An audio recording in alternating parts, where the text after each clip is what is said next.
Hallelujah, hallelujah, സ്തോത്രം. 2 Thessalonians 1 അധ്യായത്തിന്റെ കണ്ടിന്യൂഷനാണ്. അപ്പൊ ഈ കാലങ്ങളൊക്കെ വരാൻ പോവുകയാ. മനുഷ്യന് ഇഷ്ടമല്ല എന്ന് പറയുന്ന കാലം വരാൻ പോകുന്നു. സഭാപ്രസംഗിയുടെ പുസ്തകത്തിലാണെന്ന് തോന്നുന്നു അങ്ങനെ ഒരു പ്രസ്താവന സ്തോത്രം സഭാപ്രസംഗി പറയുന്നുണ്ട്. ഹല്ലേലൂയ, സ്തോത്രം. നമുക്കിഷ്ടമല്ല എന്ന് പറയുന്ന കാലം വരും. ദൈവമക്കളത് മനസ്സിലാക്കണം. സഭാപ്രസംഗിയുടെ പുസ്തകം 12 അധ്യായം ഞാൻ വായിക്കുന്നു.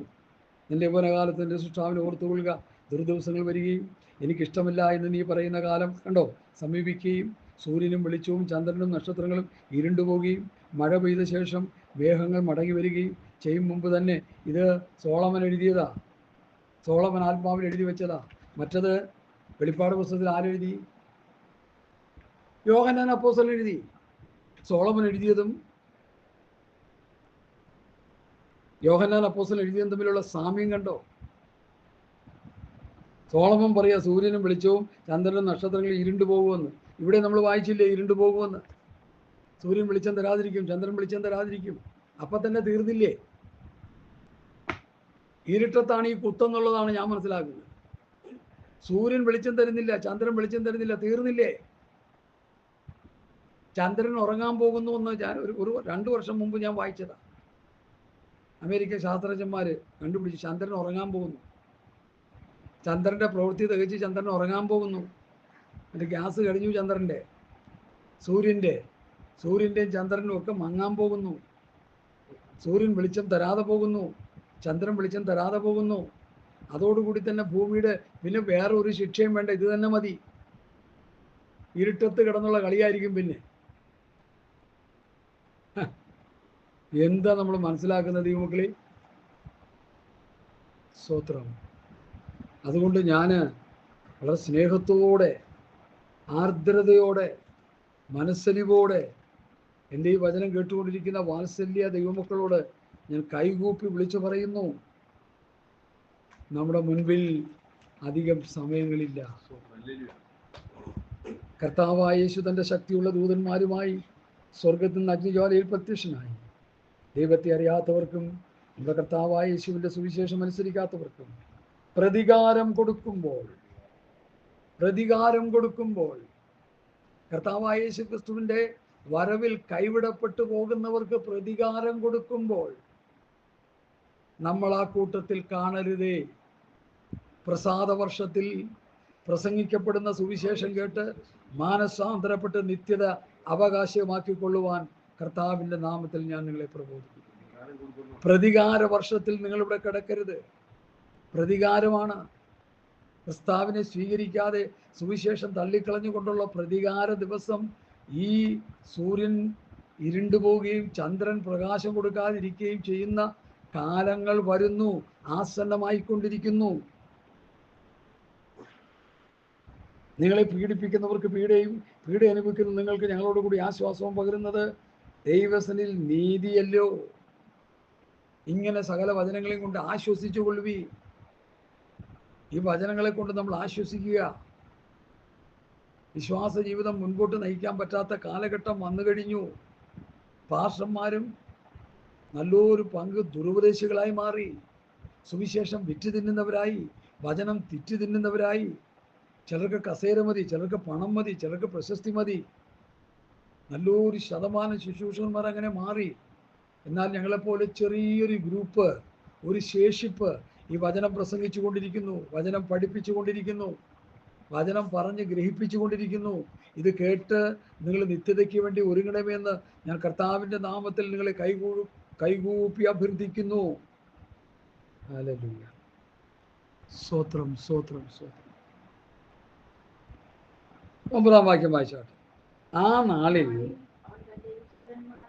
നാളിൽ അവൻ്റെ വിശുദ്ധന്മാരിൽ മഹത്വപ്പെടേണ്ടതിന് ഞങ്ങളുടെ സാക്ഷ്യം നിങ്ങൾ വിശ്വസിച്ചതുപോലെ വിശ്വാസിച്ച എല്ലാവരിലും താൻ അതിശയ വിഷയമാകേണ്ടതിന് കർത്താവ് വരുമ്പോൾ സുവിശേഷം അനുസരിക്കാത്തവർ കർത്താവിൻ്റെ സന്നിധാനവും അവന്റെ വല്ലഭത്വത്തോടു കൂടിയ മഹത്വവും വിട്ടകന്ന് നിത്യനാശമെന്ന ശിക്ഷാവിധി അനുഭവിക്കും.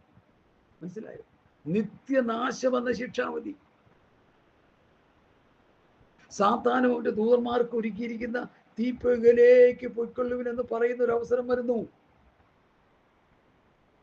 ഇന്നിവിടെ പ്രാർത്ഥിച്ച് കാറ് വാങ്ങി, വീട് വാങ്ങി, വിസ വാങ്ങി, ലോകത്തിലെ ഭൗതിക അനുഗ്രഹങ്ങളെല്ലാം കണ്ടെയ്നർ കണക്കിന് വാങ്ങി സുഖിക്കുന്ന ആരെങ്കിലും ഇത് കേട്ടുകൊണ്ടിരിക്കുന്നെങ്കിൽ അവരോട് ദൈവനാമത്തിൽ ഒരു ദൈവദാസം പറയുകയാണ്,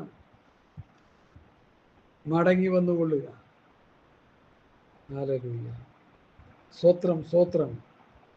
കർത്താവിൻ്റെ സന്നിധാനവും അവൻ്റെ വല്ലഭത്വത്തോടു കൂടിയ മഹത്വവും വിട്ടകന്ന് നിത്യനാശത്തിലേക്ക് നമ്മൾ ആരും പോകരുത്. കർത്താവായ യേശുക്രിസ്തുവിൻ്റെ ഭക്തിവചനവും ഭക്തിക്കുത്ത് ഉപദേശവും അനുസരിച്ച് നിത്യതയ്ക്ക് വേണ്ടി ഒരുങ്ങണമെന്ന് ഇന്ന് പകൽക്കാലം ഞാൻ ശക്തിയോടെ നിങ്ങളോട് ദൂത് വിളിച്ചു പറയും. ചെവിയുള്ളവൻ കേൾക്കട്ടെന്ന് പറഞ്ഞതുപോലെ മനസ്സ് വെച്ച് കേൾക്കണമെന്നാണ് അതിൻ്റെ അർത്ഥം. മനസ്സ് വെച്ച് കേട്ടില്ലെങ്കിൽ ശിക്ഷാവിധിയിലാകും. കർത്താവിൻ്റെ 2 വരവിനെ കുറിച്ച് ഈ ഭാഗങ്ങളൊക്കെ പറയുന്നുണ്ട്.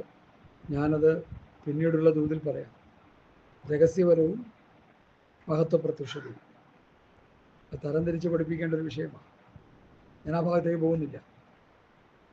ഇവിടെ കർത്താവായ യേശുക്രിസ്തു വന്ന് സഭയെ ചേർത്ത് കഴിഞ്ഞാൽ പിന്നീടുള്ളവർക്ക് എന്തായിരിക്കും?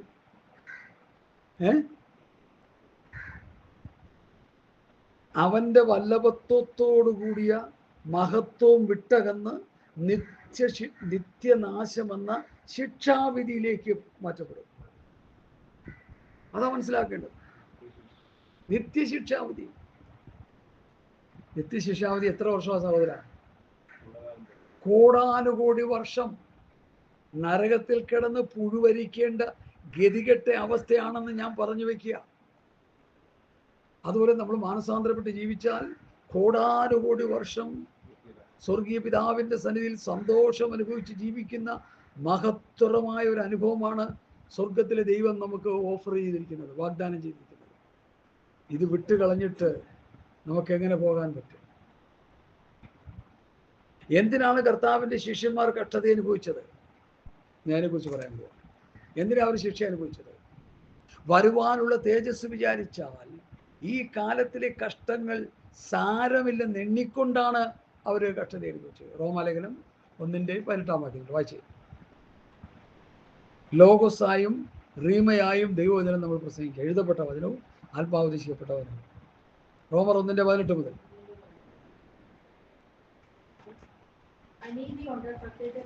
അനീതി കൊണ്ട് സത്യത്തെ തടുക്കുന്ന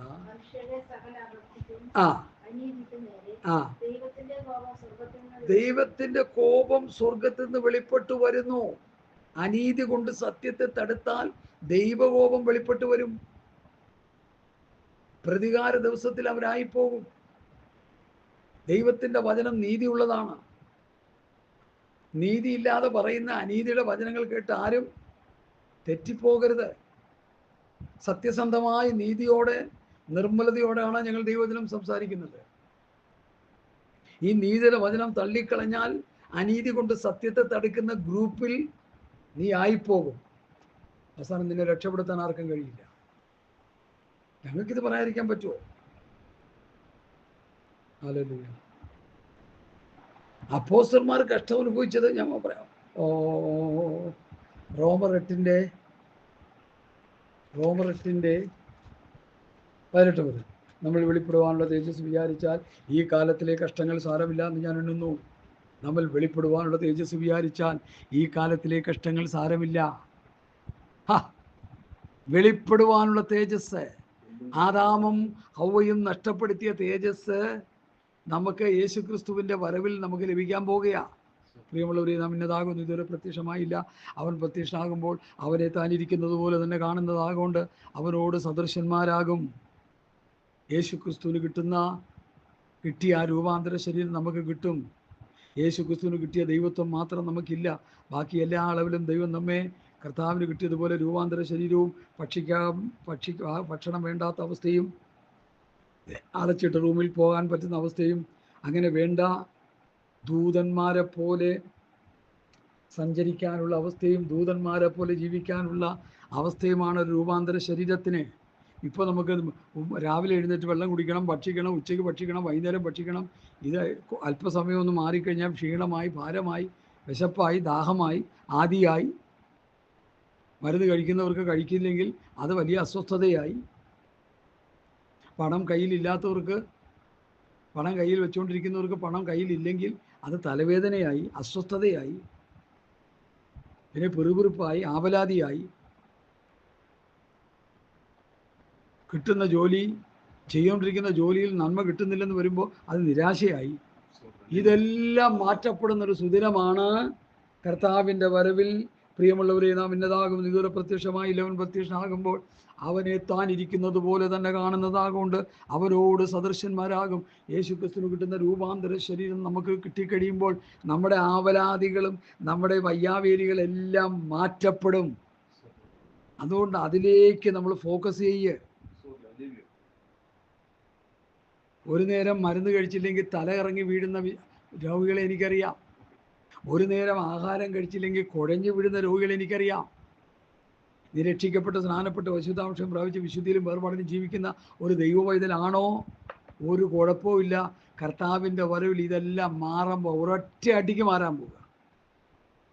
കർത്താവിൻ്റെ വരവോടെ നിന്റെ സകല പ്രശ്നങ്ങൾക്ക് പരിഹാരം ലഭിക്കാൻ പോവുക. അതുകൊണ്ടായിരിക്കണം പൗലോസ് പറഞ്ഞ് വിട്ടുപിരിഞ്ഞ് ക്രിസ്തുവിനോടിരിക്കാൻ എനിക്ക് ആംക്ഷയുണ്ട്, അത് അത്യുത്തമമല്ലോ. എനിക്ക് ജീവിക്കുന്നതിൽ ക്രിസ്തു, മരിക്കുന്നത് ലാഭം. സുവിശേഷം വിറ്റ് ലാഭം ഉണ്ടാക്കിക്കൊണ്ടിരിക്കുന്ന കള്ളപ്രവാചകന്മാരും ദുരുപദേഷ്ടകന്മാരും കേൾക്കാൻ പറയുക, പൗലോസ് പറഞ്ഞു എനിക്ക് ജീവിക്കുന്നതിൽ ക്രിസ്തു, മരിക്കുന്നത് ലാഭം. ജീവനോട് ഇരുന്ന വചനം വിറ്റ് തിന്നുന്നവരാരെങ്കിലും ഇത് കേൾക്കുന്നുണ്ടെങ്കിൽ നിങ്ങൾ മാനസാന്തരപ്പെടണം. ഹല്ലേലൂയ. ഇത് വിറ്റ് തിന്നാനുള്ളതല്ല. ഈ സുവിശേഷം പ്രസംഗിച്ച് ജനത്തെ, പാപികളെ മാനസാന്തരത്തിൽ നടത്തി ദൈവരാജ്യത്തിലേക്ക് എത്തിക്കാനുള്ളത്. എനിക്ക് ഓർമ്മയുണ്ട്, ഞങ്ങൾ ചേർത്തലയിൽ പോയി ഒരു പ്രവർത്തനം നടത്തിയപ്പോൾ ഒരു 19 വയസ്സുള്ള ഒരു അപ്പച്ചൻ ഇത് കേട്ട് അങ്ങ് വിശ്വസിച്ചു. 2-3 വർഷം ഞങ്ങളോടൊപ്പം കൂടി പ്രാർത്ഥനയൊക്കെ ആയി. പുള്ളിയുടെ ആത്മാവിലുള്ള പ്രാർത്ഥന കണ്ടാൽ ഞെട്ടിപ്പോകുന്നു. ആ വ്യക്തി മരിച്ച് നിത്യതയിലേക്ക് പ്രവേശിക്കാനിടയായി. അദ്ദേഹത്തിൻ്റെ മകൻ അദ്ദേഹത്തെ കൊല്ലുമെന്ന് പറഞ്ഞു. ഈ വിശ്വാസത്തിൽ വന്നുകൊണ്ട് അദ്ദേഹത്തിൻ്റെ ഭാര്യ ഉപദ്രവിക്കുമെന്ന് പറഞ്ഞു. എന്നോടൊന്ന് പറഞ്ഞു. അപ്പോൾ ഞാനാണ് അവിടുത്തെ പാസ്റ്റർ. പക്ഷേ എന്നോട് ഇങ്ങനെയൊക്കെ പറഞ്ഞിരിക്കുക. ഞാൻ പറഞ്ഞു, നിങ്ങളുടെ മോനും നിങ്ങളുടെ ഭാര്യയും ഒരു ചുക്കും നിങ്ങൾ ചെയ്യില്ല. ധൈര്യം കൊടുത്തു. അത് കഴിഞ്ഞ് 6 മാസം കഴിഞ്ഞപ്പോൾ ആൾ മരിച്ചു. എൻ്റെ അർത്ഥം എന്താ?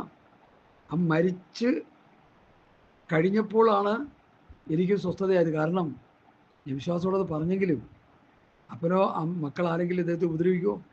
ശക്തമായിട്ട് പ്രാർത്ഥിച്ച് ഏൽപ്പിച്ചു കൊടുത്തു. മരിച്ചു കഴിഞ്ഞപ്പോഴാണ് ആ മക്കൾക്കെല്ലാം വിലാപം ഉണ്ടായത്. അതാണ് ഈ ലോകമെന്ന് മനസ്സിലാക്കണം.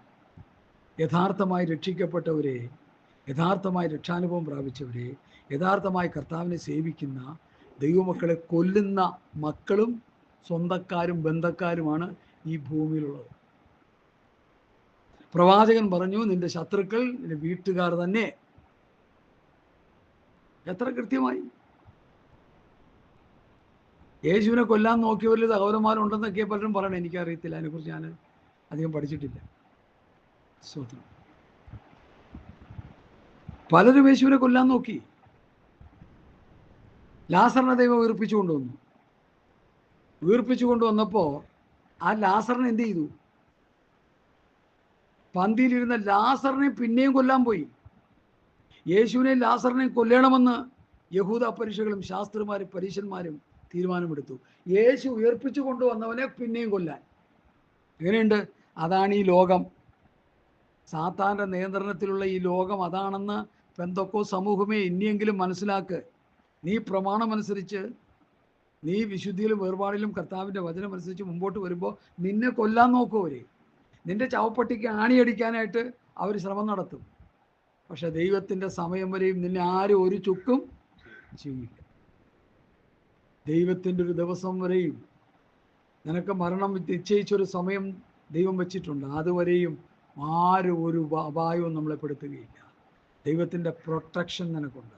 ഇയ്യോബിന് ചുറ്റും വേലി കെട്ടി സൂക്ഷിച്ചതുപോലെ നമ്മളെ വേലി കെട്ടി സൂക്ഷിക്കുന്ന ഒരു സർവശക്തനായ ദൈവമുണ്ടെന്ന് ദൈവമക്കൾ ഇനിയെങ്കിലും നിങ്ങൾ വിശ്വസിക്കേ. Hallelujah, hallelujah. അപ്പോൾ റോമാലേഖനം 8-ാം അധ്യായത്തിൽ ഞാൻ വായിച്ച വാക്യത്തിലേക്ക് വരാം. അതൊരു വലിയൊരു പ്രധാനപ്പെട്ടൊരു വിഷയമായിട്ടാണ് കിടക്കുന്നത്. കഷ്ടമനുഭവിക്കുന്ന വിഷയത്തെക്കുറിച്ചാണ് അവിടെ പറയുന്നത്. കഷ്ടമനുഭവിക്കുന്ന അപ്പോസ്തലന്മാരുടെ പ്രത്യാശയെക്കുറിച്ചാണ് ആ വാക്യം പറയുന്നത്. നമ്മൾ വെളിപ്പെടുവാനുള്ള തേജസ് വിചാരിച്ചാൽ ഈ കാലത്തിലെ കഷ്ടങ്ങൾ സാരമില്ല എന്ന് ഞാൻ എണ്ണുന്നു. ഹല്ലേലൂയ. നമ്മൾ വെളിപ്പെടുവാനുള്ള തേജസ്,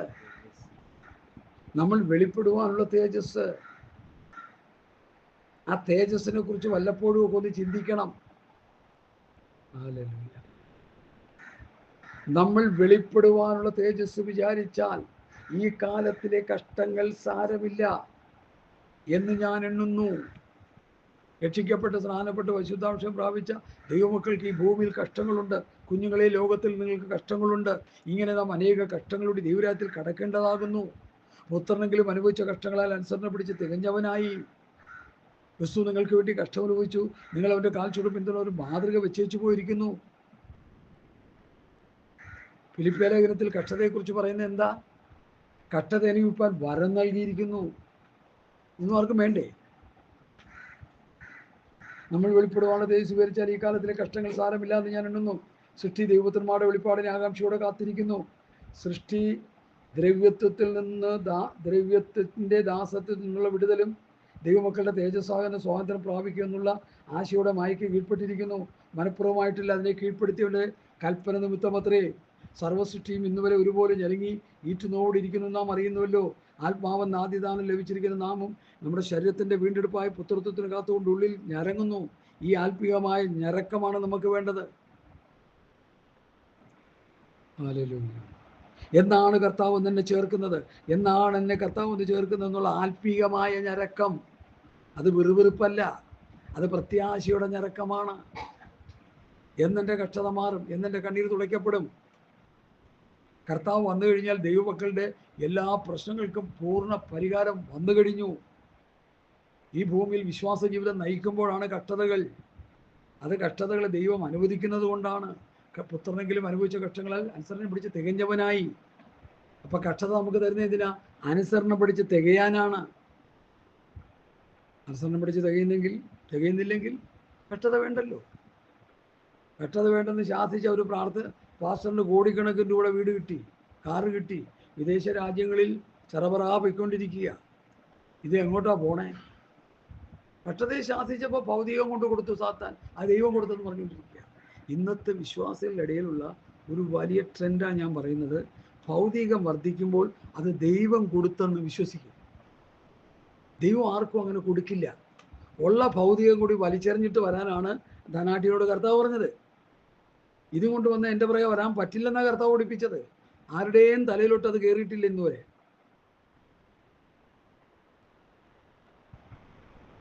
കഷ്ടങ്ങളിലൂടെയാണ് നമ്മൾ ദൈവരാജ്യത്തിൽ ചെല്ലുന്നത്. 2 വഴിയെക്കുറിച്ച് മത്തായിയുടെ സുവിശേഷം 7-ാം അധ്യായം പഠിപ്പിക്കുന്നു.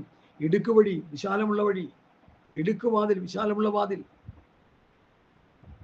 ഈ വഴി വളരെ ഇടുക്കം ഞെരുക്കം, ആരിതു കടന്നിടുമോ?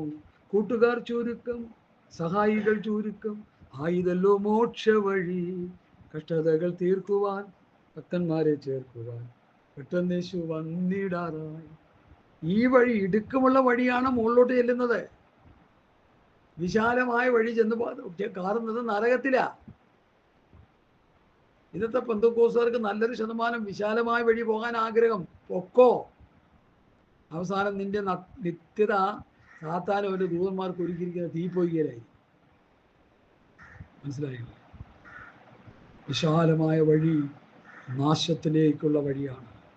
ഇടുക്കമുള്ള ഞെരുക്കമുള്ള കർത്താവും തൻ്റെ സ്ലീഹന്മാരും അല്ലെങ്കിൽ അപ്പോസ്തലന്മാരും വിശുദ്ധ പ്രവാചകന്മാരും പഴയ നിയമത്തിലും പുതിയ നിയമത്തിലും വിശുദ്ധ പ്രവാചകന്മാരെന്ന് പറഞ്ഞിരിക്കുന്ന പലരും അനുഭവിച്ച വഴികളും പോയ വഴികളെല്ലാം കഷ്ടതയിലൂടെയാണ്. യെശയ്യാവ് പോയത് കഷ്ടതയിലൂടെയാണ്.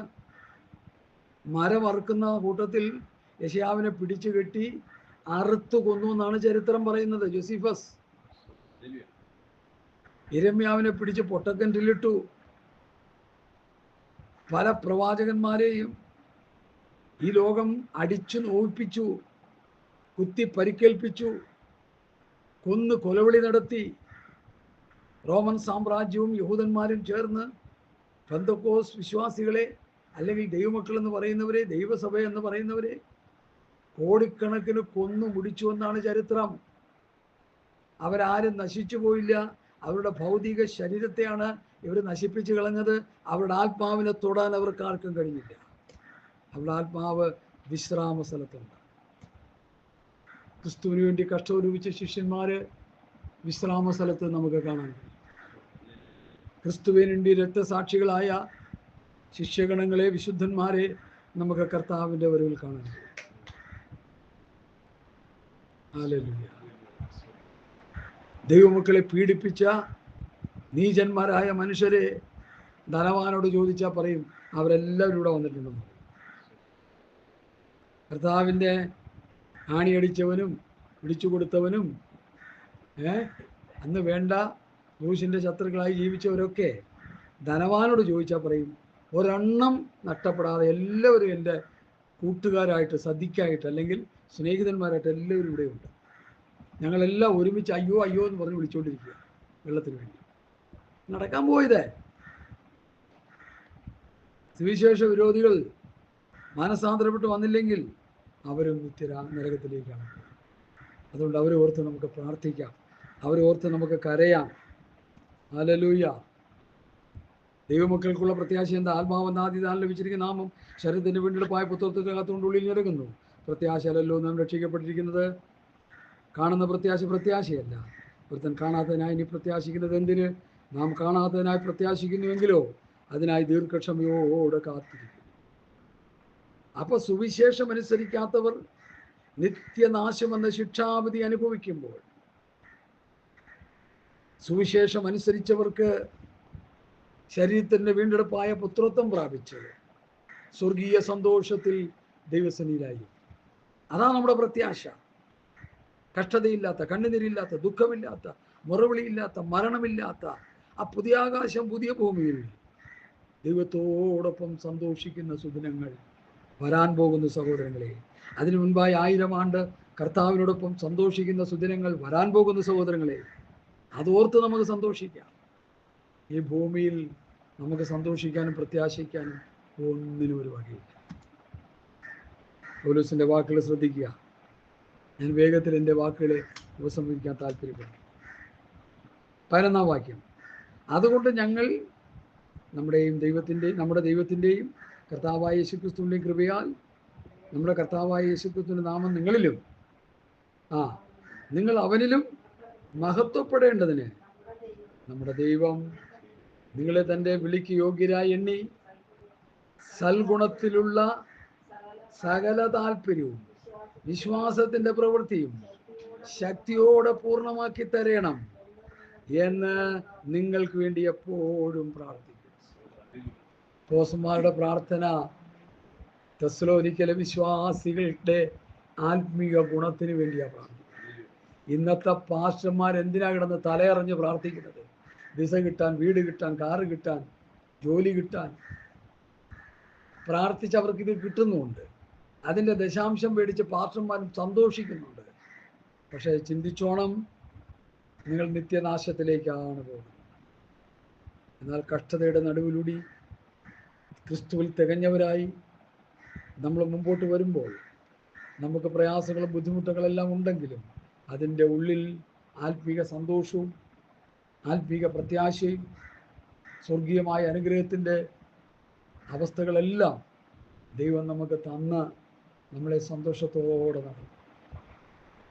നിരാശയുടെ നടുവിലും അസന്തുഷ്ടി ഉണ്ടാകുന്ന സമയങ്ങളിലും ഭാരങ്ങളും പ്രയാസങ്ങളും വരുമ്പോഴും കർത്താവിൽ സന്തോഷിക്കാൻ നമുക്ക് കഴിയും. പറഞ്ഞു തീരാത്തതും മഹിമയുള്ളതുമായ സന്തോഷത്തോടുകൂടി ആനന്ദിക്കുന്നവരാണ് ദൈവമക്കൾ. കഷ്ടങ്ങളില്ലാഞ്ഞിട്ടല്ല, ബുദ്ധിമുട്ടുകളില്ലാഞ്ഞിട്ടല്ല, രോഗങ്ങളില്ലാഞ്ഞിട്ടല്ല, പ്രതികൂലങ്ങളില്ലാഞ്ഞിട്ടല്ല. അതിൻ്റെ എല്ലാം നടുവിൽ സന്തോഷിക്കാനുള്ള കൃപ കർത്താവ് നമുക്ക് തരും. അത് പ്രാപിച്ചെടുക്കാനാണ് ഞാൻ നിങ്ങളെ ബുദ്ധി ഉപദേശിക്കുന്നത്. തെസ്സലോനിക്ക സഭയിലെ വിശ്വാസികളെ പോലെ അവരുടെ വിശ്വാസവും അവരുടെ ദൈവസ്നേഹവും പെരുകി വന്നപ്പോൾ അവർക്ക് ഉപദ്രവങ്ങളുണ്ടായി, അവർക്ക് പ്രയാസങ്ങളുണ്ടായി, അവർക്ക് പ്രശ്നങ്ങളുണ്ടായി. എന്നാൽ അതിന് നടുവിൽ അവരെങ്ങനെ ജീവിച്ചു? വിശ്വാസവും സഹിഷ്ണുതയും കൈവിട്ട് കളഞ്ഞില്ല. അതുകൊണ്ട് തെസ്സലോനിക്കയിലെ വിശ്വാസികളെ കുറിച്ച് അപ്പോസ്തലന്മാർ മറ്റുള്ള സഭകളിൽ പോയി സംസാരിച്ചു. ഇന്നുള്ള സഭകളെ കുറിച്ച് എവിടെയെങ്കിലും പോയി പ്രശംസിക്കാൻ പറ്റുമോ? അങ്ങനെ പ്രശംസിച്ച് പറയുന്നൊരു സഭ ഭൂമിയിലുണ്ടോ? അപ്പം നിങ്ങൾ പറയായിരിക്കും ഉണ്ട്. ഉണ്ടെങ്കിൽ സന്തോഷം, എനിക്കതിന് യാതൊരു എതിർപ്പുമില്ല. അങ്ങനെ സഭകൾ ഉണ്ടാകണം. അപ്പോസ്തലന്മാരുടെ ഉപദേശം കേട്ട റോമസഭ, കൊരിന്ത്യൻ സഭ, ഗലാത്യ സഭ, ഫിലിപ്പിയ സഭ, കൊലോസ്യ സഭ, തെസ്സലോനിക്ക സഭ, ഇതുപോലുള്ള സഭകൾ ഉണ്ടാകണം. പ്രവൃത്തി പുസ്തകത്തിൽ ഞാൻ വായിച്ചു കേട്ടല്ലോ. എന്താ വായിച്ചത്? 9-ാം അധ്യായത്തിന്റെ 31-ാം വാക്യം. ഗലീല, യഹൂദ, ഗലീല, ശമരിയ ദേശങ്ങളിൽ സഭയ്ക്കൊക്കെയും സമാധാനമുണ്ടായി. അത് ആത്മീയവർദ്ധന പ്രാപിച്ചു. കർത്താവിനോടുള്ള ഭക്തിയിലും പരിശുദ്ധാത്മാവിന്റെ പ്രബോധനത്തിലും നടന്നും പെരുകും. അപ്പോസ്തലന്മാർ നടത്തപ്പെട്ട സഭയുടെ ആത്മീയ നിലവാരം അതാ. നമ്മൾ പഠിച്ച തെസ്സലോനിക്ക സഭയിലെ അവസ്ഥ അതാ. ഇന്നുള്ള ആ സഭകൾക്ക് ആ അവസ്ഥ ഉണ്ടോ എന്ന് എൻ്റെ ചോദ്യം. എവിടെ ഉണ്ട്? കോടതിയിൽ കേസും വഴക്കും തമ്മിത്തല്ലും പാകയും വിദ്വേഷവും, പാസ്റ്റർ പക്ഷം, സെക്രട്ടറി പക്ഷം, ഖജാൻജി പക്ഷം, പാസ്റ്ററുടെ ഭാര്യയുടെ പക്ഷം, ചില വിശ്വാസികൾ അവരുടെ പക്ഷമാണ്. ഒരു സഭയിൽ ചെന്നാൽ എത്ര പക്ഷമാണ്?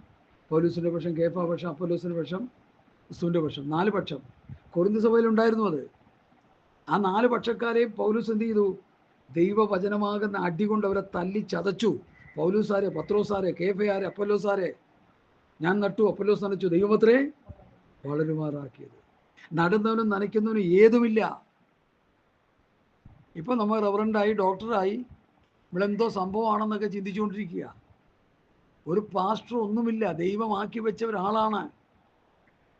ജനം നരകത്തിൽ പോകാതിരിക്കാൻ ദൈവവചനം പ്രസംഗിച്ച് കർത്താവിൻ്റെ വരവിന് വേണ്ടി ദൈവമാക്കി വെച്ച ഒരു ശുശ്രൂഷകനാണ് ഒരു പാസ്റ്റർ. ചിലരൊക്കെ പറഞ്ഞൊക്കെ അഭിഷക്തൻ വരുന്നു, പിശാചിൻ്റെ അഭിഷേകം കയറി ദുരുപദേശവും പറഞ്ഞ് ആകാത്ത ശുശ്രൂഷകളൊക്കെ ചെയ്തെടുക്കുന്നവനെ ചില പാസ്റ്റർമാർ പറയുന്നത് കേട്ടിട്ട് ഞാൻ അന്തം വിട്ടിരിക്കുക. ദൈവത്തിൻ്റെ അഭിഷക്തൻ വരുന്നു. അഭിഷക്തൻ എന്ന് പറഞ്ഞാൽ അഭിഷക്തൻ ഒറ്റ ആളേ ഉള്ളൂ, അത് യേശുക്രിസ്തുവാണ്. നമ്മളെല്ലാം കർത്താവിൻ്റെ ദാസൻ എന്ന് പറഞ്ഞാൽ മതി. ഒരു കർത്താവിൻ്റെ ദാസൻ വരുന്നു, നന്നായി ദൈവവചനം പഠിപ്പിക്കുന്ന ഒരു ദൈവദാസൻ വരുന്നു എന്നൊക്കെ പറഞ്ഞു, കുഴപ്പമില്ല. അഭിഷക്തം വരുന്നു, മഹാസംഭവം. എങ്ങാണ്ട് കിടന്നൊരു പേട്ട് ചെറുക്കൻ ഞാൻ എൻ്റെ കണ്ണുകൊണ്ട് കണ്ടതാണ്. അതിന് 12-13 വയസ്സേ ഉള്ളൂ. ഫസ്റ്റ് പിടിച്ചിരിക്കാൻ കണ്ടും പഠിക്കുക. അവനിവിടെ വന്നപ്പോൾ ഈ ഒരു ഇൻ്റർനാഷണൽ പാസ്റ്റർ, അദ്ദേഹത്തിൻ്റെ പേര് ഞാൻ പറയുന്നില്ല, ദൈവം തള്ളിക്കളഞ്ഞവനാണ്. അവൻ പറയുക, നമ്മുടെ മധ്യത്തിൽ ഒരു ചെറുപ്പക്കാർ, ഒരു കൊച്ചു പയ്യനുണ്ട്, അവൻ ഭയങ്കര അഭിഷക്തനാണെന്ന്. വായെടുത്ത ദുരുപദേശം അല്ലാതെ പറയത്തില്ല. അവൻ ഊതിയിടുന്നതിൻ്റെ കണ്ണുകൊണ്ട് ഞാൻ കണ്ടതാ. ഊതി ഉന്തിയും കുറപ്പിച്ചും ചിരിപ്പിച്ചും കൊണ്ട് ദുരുപദേശം, വേദോസ്തവത്തിൻ്റെ ABCD അറിയത്തില്ല അവന്. അവൻ എടുത്തു വെച്ച് പ്രസംഗിച്ച വചനം എൻ്റെ ഇപ്പോഴും എൻ്റെ ഹൃദയക്കെടുത്ത് കിടപ്പുണ്ട്. യേശു ഗലീലയിൽ നിന്ന് പരിശുദ്ധാത്മാവ് നിറഞ്ഞവനായി, യേശു വെള്ളത്തിൽ നിന്ന് കയറി, ആത്മാവ് അവനെ നടത്തി, യേശു പരിശുദ്ധാത്മാവ് നിറഞ്ഞവനായി എന്ന് പറഞ്ഞിട്ട് മൈക്കും ഓൺ സ്വതന്ത്രം വേദപുസ്തകം മടക്കി വെച്ച് യേശു പരിശുദ്ധാത്മാവ് നിറഞ്ഞവനായി, നിന്നിതാ നിറയ്ക്കുന്നു, നിന്നിതാ നിറയ്ക്കുന്നു എന്ന് പറഞ്ഞ് കിടന്ന് ചപ്പും ചവറും പറഞ്ഞ് ഊതി ഉന്തിയൊക്കെ ഇട്ട്, അന്ന് ഞാൻ നടന്നൊരു സംഭവം പറയാം, നിങ്ങൾ കേട്ട് ലജ്ജിക്കുമെങ്കിൽ ലജ്ജിച്ചോ. ഒരു സ്ത്രീനെ ഊതിയിട്ട് കുറച്ച് കഴിഞ്ഞപ്പോൾ വേറൊരു സഹോദരനെ ഊതി, ഈ സഹോദരിയുടെ നേരെ മേത്തോട്ട് വന്ന് ഈ ചെറുക്കം, ഈ പുരുഷൻ വീണു. അവിടെ ഇരുന്ന ആൾക്കാരെല്ലാം അന്താളിച്ചു പോയി. ഒരു സാത്താൻ്റെ പ്രവൃത്തി ആയതുകൊണ്ടല്ലേ നടന്നത്. ഇവന്മാരുടെ കണ്ണ് ഇനിയെങ്കിലും ഒന്ന് തുറക്കുമോ ദൈവമേ? അതെ, നിങ്ങളുടെ കണ്ണ് തുറന്നില്ലെങ്കിൽ നിങ്ങൾ നരകാഗ്നിയിലേക്ക് ദൈവം നിങ്ങളെ വിടാൻ പോകും. സുവിശേഷത്തിൻ്റെ 2ാം ഭാഗം ഞാൻ പറഞ്ഞല്ലോ, അപ്പോസ്തലോപദേശമാണ്, പഥ്യവചനമാണ്, പഥ്യോപദേശമാണ്. രക്ഷിക്കപ്പെടാൻ മറ്റൊരുത്തരും രക്ഷയില്ല. യേശുക്രിസ്തുവിനെ പ്രസംഗിച്ച് രക്ഷയിലേക്ക് നടത്തി രക്ഷാപൂർത്തി പ്രാപിക്കുവാൻ, രക്ഷാപൂർത്തി, കാഹളം തുരിച്ച് കർത്താവ് വരുമ്പോൾ രൂപാന്തരം പ്രാപിക്കുകയാണ് രക്ഷാപൂർത്തി. അതുവരെയും വിശ്വാസിയെ നടത്തിക്കൊണ്ടിരിക്കണം. ദൈവവചനം പ്രസംഗിച്ച് നടത്തിക്കൊണ്ടിരിക്കണം. വിശുദ്ധിയിലും വേർപാടിലും നടത്തിക്കൊണ്ടിരിക്കണം. കണ്ട ചപ്പും ചവറും പറഞ്ഞല്ല നടത്തേണ്ടത്. അവരെ ദൈവവചനം പ്രസംഗിച്ച് നടത്തണം. ദൈവമാക്കി വെച്ചവൻ ദൈവത്തിൻ്റെ വചനം പ്രസംഗിക്കും. ദൈവസന്തതിയായവൻ ദൈവവചനം കേൾക്കും. ഇതൊക്കെയാണ് വചനത്തിലൂടെ നമുക്ക് പഠിക്കാൻ കഴിയുന്ന പ്രിയമുള്ളവരെ. അതുകൊണ്ട് എന്നെ കേൾക്കുന്ന പ്രിയപ്പെട്ടവരെ, 2 തെസ്സലോനിക്ക ലേഖനം 1-ാം അധ്യായം 1 മുതൽ 12 വരെയുള്ള വാക്യങ്ങൾ കർത്താവ് എനിക്ക് തന്ന കൃപയ്ക്കനുസരിച്ച് ഞാൻ പറയാനിടയായി തീർന്നു. ഇത് തെസ്സലോനിക്ക സഭയിലെ വിശ്വാസികളുടെ ആത്മീയ ഉന്നതമായ നിലവാരത്തെയാണ് അവിടെ അപ്പോസ്തലനെടുത്ത് കാണിക്കുന്നത്. അവരുടെ വിശ്വാസവും സ്നേഹവും പെരുകി. അപ്പോൾ തന്നെ അവർക്ക് ഉപദ്രവവും കഷ്ടങ്ങളും ഉണ്ടായി. അതിൻ്റെ നടുവിൽ അവരുടെ വിശ്വാസവും സഹിഷ്ണുതയും കണ്ടുകൊണ്ട് അപ്പോസ്തലന്മാർ അവരെ പ്രശംസിച്ച് പറയുന്നു. ഞാൻ പിന്നെയും ചോദിക്കുന്നു, ഈ അനുഭവമുള്ള സഭകൾ എവിടെയുണ്ട്? നമുക്കൊരു കൂട്ടായ്മയ്ക്ക് പോകാം. എനിക്ക് ദാഹം തോന്നുന്നു അങ്ങനെയുള്ളവരോട് പോകാം, വചനം പറയാൻ. അതുകൊണ്ട് ഇന്നുള്ള സഭകൾ ആ നിലവാരത്തിലാകാൻ ഈ വചനം കേൾക്കുന്ന നിങ്ങൾ പ്രാർത്ഥിക്കുക. അതിനുവേണ്ടി നിങ്ങൾ ദൈവസന്നിധിയിൽ നിന്ന് ജാഗരിക്കുക. ഹല്ലേലൂയ. കഷ്ടതകളും ബുദ്ധിമുട്ടുകളും പ്രയാസങ്ങളും വർദ്ധിച്ചു വരുമ്പോൾ പൗലോസ് പറയുന്നത്, സ്തോത്രം, അത് ഒരു അടയാളമാണെന്ന്. എന്തടയാളം? അത് നിങ്ങൾ കഷ്ടപ്പെടുവാൻ ഹേതുവായിരിക്കുന്ന ദൈവരാജ്യത്തിന് നിങ്ങളെ യോഗ്യന്മാരായി എണ്ണും എന്നിങ്ങനെ ദൈവത്തിൻ്റെ നീതിയുള്ള വിധിക്ക് ഒരടയാളം. എന്താ അടയാളം? കഷ്ടതയിലും ബുദ്ധിമുട്ടിലൂടെ കടന്നു പോകുമ്പോൾ സഹിഷ്ണുതയും സ്നേഹവും വിശ്വാസവും നിലനിർത്തിക്കൊണ്ട് പോകുന്ന അനുഭവം ഒരടയാളം. ദൈവരാജ്യത്തിലേക്ക് പോകുന്ന ഒരു അടയാളം. ഈ അടയാളമല്ലേ നമുക്ക് വേണ്ടുന്നത്. കഷ്ടതമേറ്റാൻ കള്ളപ്രവാഹൻ്റെ അടുക്ക പോയിരുന്ന് അവൻ നിൻ്റെ പേഴ്സെല്ലാം വലിച്ചു കീറി കുറെ ചപ്പും ചവറും പറഞ്ഞ് നിന്റെ കാശ് കൊണ്ട് അവൻ തലം വിടും. അതല്ലേ പെന്തക്കോസ്തുകാർക്ക് സംഭവിച്ചുകൊണ്ടിരിക്കുന്നത്. ഞാനൊരിക്കൽ ബൈക്കിന് പോകുമ്പോൾ ഒരു പ്രസിദ്ധനായ പാസ്റ്റർ, വേറൊന്നും പറയുന്നില്ല, ഞങ്ങളുടെ അടുത്ത ഒരു കള്ളപ്രവാചകൻ അവിടെ വരും. ആളെ എത്തുപോയി. റോഡ് ബ്ലോക്കായിപ്പോയി. റോഡ് ബ്ലോക്കായെന്ന് ബൈക്കിന് പോകാൻ പറ്റാണ്ടായിപ്പോയി. സെക്യൂരിറ്റിയെ വെച്ച് നിയന്ത്രിക്കുക ആളെ. എന്തിനാ? ഞാൻ അന്വേഷിച്ച പറയും പ്രവാചകൻ -- പ്രവാചകൻ പേര് പറയുന്നില്ല. ആള് പോയി. ഇവിടെ പഥ്യോപദേശം പറഞ്ഞിട്ട് കേൾക്കാൻ ആളില്ല. കള്ളപ്രവാചകൻ നിന്നെ അനുഗ്രഹിക്കുന്നു, നിന്നെ അങ്ങനെ ചെയ്യും, നിന്നെ ആനയാക്കും പറയുമ്പോൾ കൂടെ പോവുകയാണ്.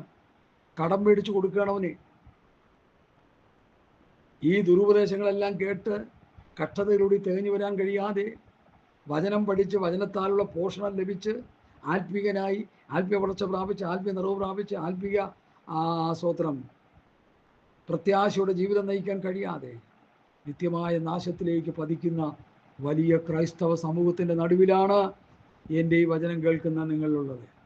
അതുകൊണ്ട് ഞാൻ ആത്മാർത്ഥമായിട്ട് വിളിച്ചു പറയുന്നു, കർത്താവായ യേശുക്രിസ്തുവിൻ്റെ പത്യവചനവും ഭക്തിപുത്രപദേശവും കേട്ട് ആത്മീയ വളർച്ച പ്രാപിച്ച് ആത്മീയ വർധന പ്രാപിച്ച് ആത്മീയ നിറവ് പ്രാപിച്ച് കർത്താവിൻ്റെ വരവിന് വേണ്ടി ഒരുങ്ങുവാൻ 2 തെസ്സലോനിക്ക 1-ാം അധ്യായത്തിൻ്റെ പഠനം നിങ്ങൾക്കെല്ലാവർക്കും ഒരനുഗ്രഹമായി തീരട്ടെ എന്നാത്മാർത്ഥമായി പ്രാർത്ഥിച്ചുകൊണ്ട് എൻ്റെ വാക്കുകളെ ചുരുക്കുന്നു. കർത്താവ് ഈ വചനങ്ങളാൽ നമ്മെ അനുഗ്രഹിക്കട്ടെ. ആമേൻ, ആമേൻ. നമുക്ക് സ്തോത്രം ചെയ്യാം. സ്തോത്രം.